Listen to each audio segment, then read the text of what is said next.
په حلال څاروي کې اوه څیزونه خوړل حرام دي.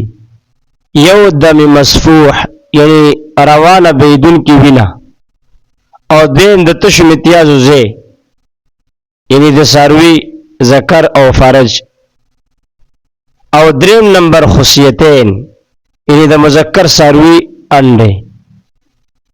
اکثر خلک دا خوري نو دا ناجایز دي. څلورم نمبر د غټ او د سماطي ځای یعنی شاته چې کومه لار ده دا هم خوړل ناجایز دي. او پنځم نمبر غدود یعنی چې وینه جام شي او د هغې نه پخه غوټه جوړه شي. او شپږم نمبر مساله د تشو متیازو چې دا کومه تیلی ده. او اووم نمبر تریخي. دا اوه څیزونه خوړل په حلال څاروي کې دا حرام دي. او دا حرام مغز باره کې راځي کنز الدقایق او دغه شان طحطاوي دي لیکلي دي چې حرام مغز دا هم حرام دي.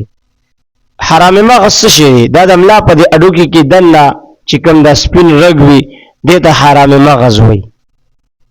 فتاوی محمودیه کې لیکلي دي چې دا مذکوره چې کوم شیان دي په دې کې دا دم مسفوح دا قطعی حرام ده، او دا نور شیان دا مکروه تحریمی دي. د دې شیانو خوراک ناجایز او ګناه کبیره ده. او په کومه ترکارۍ کې چې دا مذکوره شیان پاخه شي نو په دې سره هغه ترکاري هم ناپاکه کیږي.